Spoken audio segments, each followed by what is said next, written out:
I am joined today by Tosh Vyas, Director of Used Textiles Exporter, Fortune Eximports, and Mohammed Patel, the Business Development Manager at the Textiles Recycling Association, also known as the TRA. Hi, Tosh and Mohammed. Nice to see you today. Thank Morning, you. morning, Savannah. Good morning. Thank you so much for joining me to talk about the problems facing the used textiles industry.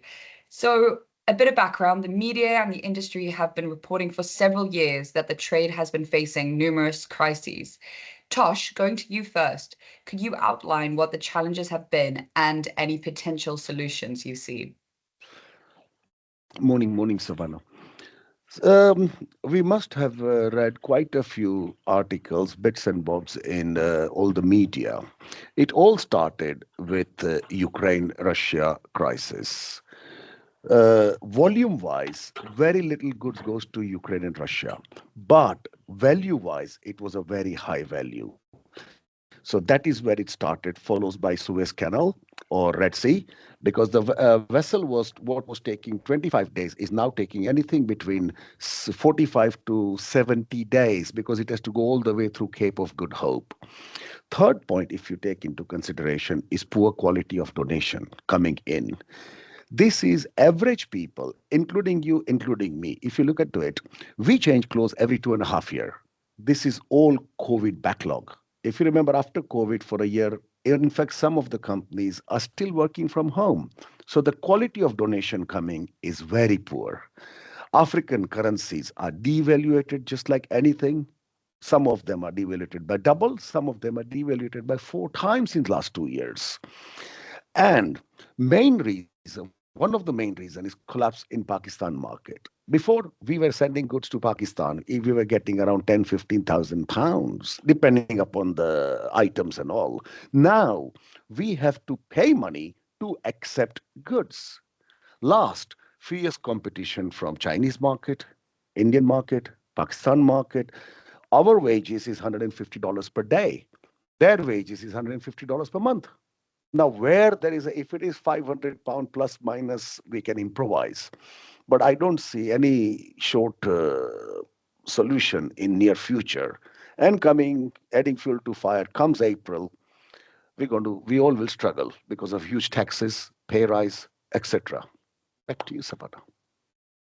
Okay, so coming to you, Mohammed. So, as Tosh has mentioned there, there's been a significant decrease in the quality of textiles coming into the reuse market.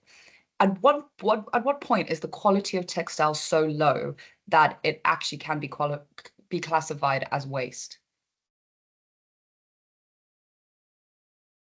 Hi, good morning to you both. First of all, apologies for the noise in the background, but nice to see you both. Look, the the issue, as Tosh has quite eloquently explained, the the quality isn't simply a case of what's left over. It's also the case that during COVID, a lot of people's spending habits changed, which meant that people who were working from home were no longer investing in the high quality clothing because they weren't obviously going out, they weren't going out to work and socializing as much. And we delved into what is deemed as athleisure. A lot of the athleisure was bought from the low end fashion brands. Well, I say fashion, but the low end retail brands such as Primark, H&M, our beloved Shein, and Temu. So all of these brands, as while they serve a purpose, the issue with them is that the quality is very, very low, and the majority of the material that they use is polyester, which is not very recyclable and it's not great for reuse either. You've then got to look at the other side of things, which is that there's a huge rise in the number of clothing from both consumers, as private consumers, as well as charity shops, now selling their material online on platforms like Vinted, eBay, Depop, and etc., including their own online platforms, which means that anything that's of good quality and high value is being extracted at the point of donation or at the point of sale, right? So, which means we, as an industry in the secondhand clothing market, we are then left with essentially what is classed as either low end or waste, and that's where the issue comes about. So traditionally, what happens in this system is that clothes are donated to charity shops. They sell what they can. and what isn't then waste is sold onto merchants like you, Tosh, who will then find secondary markets for them, usually overseas. From your perspective, at what point is what you receive waste? When does it become waste? Waste, it's a very simple definition. Anything you pick up from charity is waste. Anything you pick up from textile bank is not waste. Now, I don't want to go to the basics of it, but this is the law. But it doesn't mean whatever you pick up from textile banks like broken cans, Coke cans, rubbish, broken puzzles, single shoes, moldy, dirty clothes, that can be exported straight away.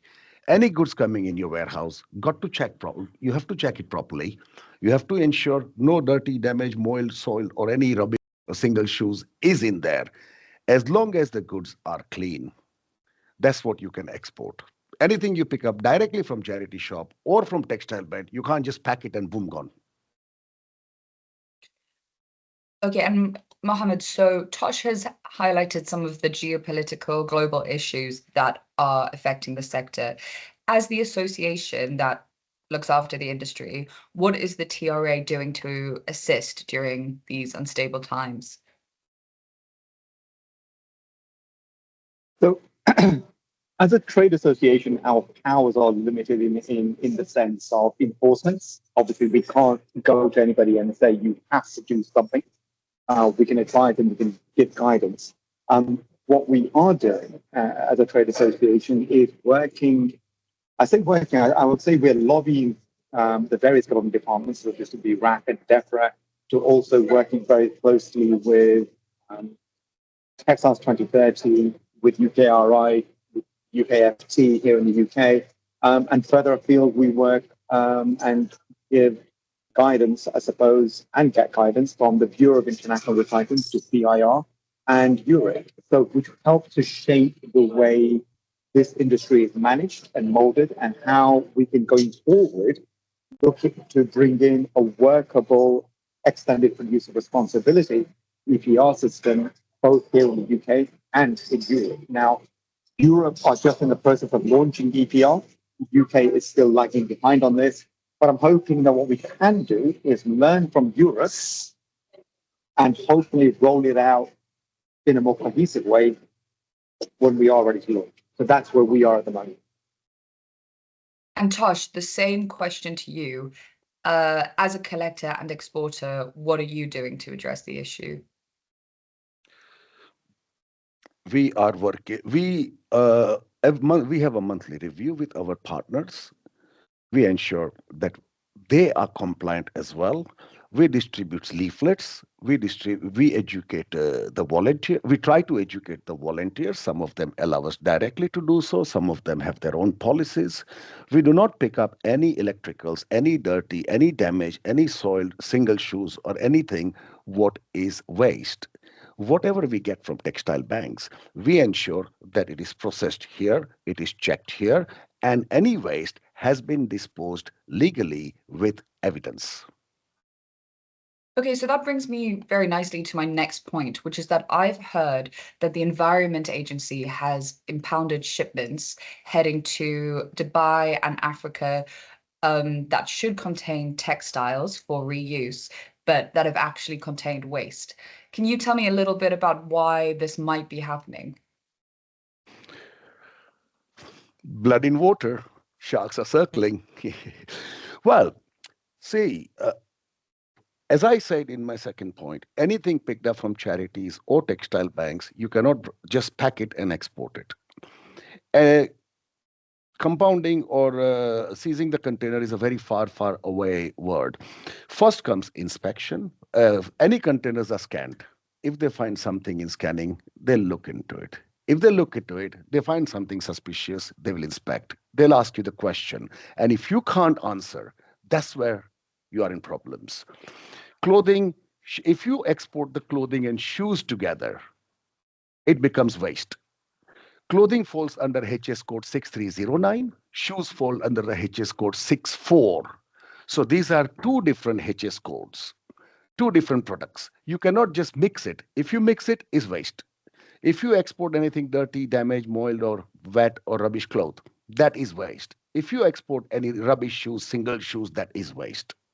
So if this is the case, your container will be in question. And Mo, is this an issue that the TRA is aware of? Have you heard about this? It is something that has been brought to our attention by a number of our merchants. And again, from the TRA's point of view, our guidance is very, very simple. The guidance obviously is that they've got to make sure that they are compliant with all the relevant requirements from the Environment Agency, as well as our strict code of conduct as an association that we have. Now, again, touching on what something Tosh said earlier, what's important to differentiate and understand is that the Environment Agency classified everything that comes out of the back of the charity shop as waste. The reason for that is that the intended purpose has changed. So when a consumer, say for example like yourself, you donate something to a charity shop, your intention is that you're doing it so that charity can sell it and raise money directly from that point of sale. When it gets collected by a business like Tosh or any of our other merchants, like CTR, like the TIR, the TRI group, or Roberts Recycling, etc., the intended purpose has now changed. So it's now classified as waste. Again, touching on what Tosh explained earlier about things from the charity clothing banks, that isn't classified as waste by the Environment Agency on the ground, that the public understand why they're donating it, under the assumption that at the point of collection or once it's collected and taken to a warehouse, anything that is considered waste is removed prior to that material then being either sold or reused or whatever it is that it is, going to be happen to that material happens to it. So there is that understanding between the domain and the collector as such. So there's that. So that's where we are. Okay, so that brings me to my next point, which is bric-a-brac. So we've spoken about textiles, we've spoken about shoes, we've spoken about electronics, but there's this category of item which your industry calls bric-a-brac. It's things like household decor or kitchen items like crockery and cutlery.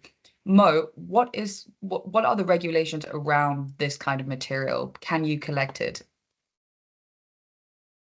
So as an industry, we are meant to be the textile recycling industry. The byproduct of our industry is that we get this material both from the charity sector as well as textile banks. Okay, unfortunately, the education for the public is lacking in this sector, in the sense that we need to make sure that the public understands that what happens to that material once they have donated it. That it's not just the case that it's their responsibility to a certain point and then their duty of care ends. They need to understand that the charity shops are not a waste disposal, and nor are our members or people who work in this industry. They are not waste disposal either. So we unfortunately get this as a byproduct. There are certain companies who are set up just to collect bric-a-brac. There are others like, again, Tushar, TRI Group, CTR, who collect textiles, shoes, bric-a-brac, and everything else in between. Look, the truth is, the only real requirement on bric-a-brac for us is that everything that we collect has to be reusable, so there cannot be anything that's chipped and damaged and broken. Everything has to be reusable to wherever that's going to go. So whether that's being sold in the charity shop or it's being collected by one of our members and then shipped abroad through reuse, it has to be reusable. So it cannot be broken. The other side of it is what Tushar touched on earlier with regards to electrical items. As merchants, we're not supposed to collect anything electrical. The reason being that it has to be crack tested for reuse here in the UK, and anything that's donated into the charity shop is under the assumption that it is either working or it will be sold into the UK market repaired, and then sold into the UK market for reuse. So anything that comes out of the back of the shop would then just be classified as waste. And I don't mean we as in the merchants, we as in Waste Electrical, has a specific category and has to be handled in a certain way. And that needs to be collected and disposed of by specialists in their field. And Tosh, is there any value to this market, to bric-a-brac? Is it an opportunity for charities or for you as a merchant to make more money? We are just giving services as far as this particular product is concerned. This is a negative value item. Once upon a time, books, bric-a-brac, wiper did carry some value. But from here on, because of complete collapse of Pakistan and Middle East market, there's no value to it. Okay, and wrapping up, so we've spoken about what you as the TRAs are doing, Mohammed, and we've spoken about you, Tosh, what merchants are doing. Mohammed, do you have any advice for charity shops and what they can do in these trying times? The biggest thing the charity shops need to do is work with their current merchants that they're working with, okay, to understand the difficulties that these operators are having in the current climate. We all have a symbiotic relationship in this sector. We need each other in order for both of the prosper as such. Historically, our collectors have benefited from collecting the really, really good quality materials. And now our members are going through a very, very difficult period. And it's not a UK problem, it's a global issue. And right now, our sector needs the support. So what we're asking the charity sector to do is say, look, hold tight. When the tide turns, and we have no doubt that in due course it will turn, when the tide turns, we will be able to support you like we've always done. The other thing is try not to extract everything from your material that you're selling to the merchants, because we need that 10 to 15% of what we would call high quality or cream in our collected stock in order for us to be operational and make it work. Because to simply collect what is classified as waste or low quality material, it means that as business operators, and remember, we are not government funded, we're not supported by any charities in the sense that we don't get any kind of donations from anybody. So we as commercial operators, we need to make sure that we can turn a profit in order to be able to work with the charity sector and with other organizations like local councils and local authorities. So what we're asking for is to make sure we can sell your material on in order for us to be able to continue operating. So to summarize everything, we've spoken about the current challenges that have brought substantial additional work and financial burdens, raising serious concerns about the sustainability of operations for both collectors, merchants like you, Tosh, and for charities. Final question, maybe Tosh, you want to jump in on this one. How will charities continue to survive and generate funds if these problems persist? Here I need to answer in two different points. One is sustainability, second is donation. Now, one thing we all got to bear in mind, there are two types of waste. One is physical waste, which is damage, tear, stains, dampness, or mixed match or single shoes. Second is lack of market. The items don't have a market at all. Those percentage, if handled, it's very less in number. Second point is, if you look at it, there are two figures. I'll stick to one figure. Total collections in UK, 650,000 tons, out of which 32% is collected by charity, which is around 208,000 tons. Coming to individual shop, it is only 310 kilos. So basically, if they handle it right, there is no additional work. That's what I'm trying to convey. Some shop might be doing 1 ton, some shop might be doing 50 kilos, but average is 300 kilos. So there is not much additional work here, and there is not much waste here. So the quantity will remain. Now, due to the lack of low quality donation, as I explained you in point number one, lack of market, it is very difficult for me or anyone to forecast that market will change and things will be back to normal. But I fully understand charities raising funds for the correct causes are in problems, merchants are in problems. So at this time and moment, until short future, I don't see any improvisation. I'm afraid can't give you much good news. Please.